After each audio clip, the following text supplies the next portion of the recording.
Le jour où j'ai compris que mon autonomie allait se réduire, la première des réactions que j'ai eues, c'était comment j'allais pouvoir encore séduire. Parce que dans mon esprit, il fallait pouvoir marcher, il fallait pouvoir être cette incarnation de l'homme viril, et qui puisse. Finalement, dans le cheminement de l'acceptation de la maladie, j'ai compris aussi qu'il fallait déjà être soi-même, savoir respecter les autres, et que finalement, euh, je dis souvent que plus je m'enferme dans mon corps, plus je me libère dans mon esprit. Et le fait de me libérer dans mon esprit permet de libérer aussi les gens en face de moi, qui ont peut-être une tendance plus facile à venir vers moi. Et, euh, et je l'ai peut-être décomplexe quelque part aussi. Et j'ai compris que finalement la séduction, elle existait au-delà des apparences et qu'elle était dans le vrai, dans l'état d'être intérieur, quoi.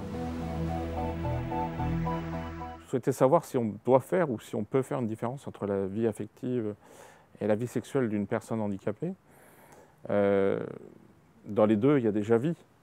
Et je crois que, comme tout être humain, ce qui prime déjà, c'est la vie.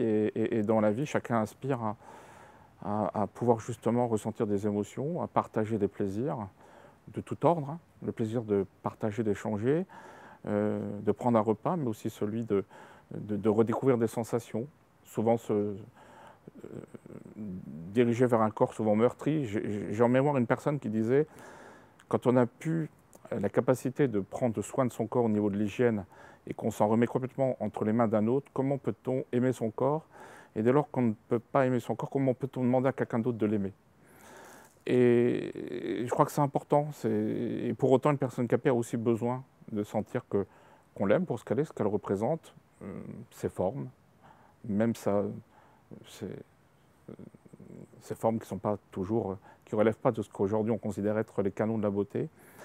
Et puis, dans les plaisirs, il y a aussi celui de la chair, celui de l'acte sexuel, mais qui n'est pas forcément celui qui est véhiculé non plus par les médias, par des images souvent pornographiques, et qui renvoie vers je sais pas, une forme de fusion de deux êtres qui ont envie de ressentir des choses ensemble et de les partager, quoi.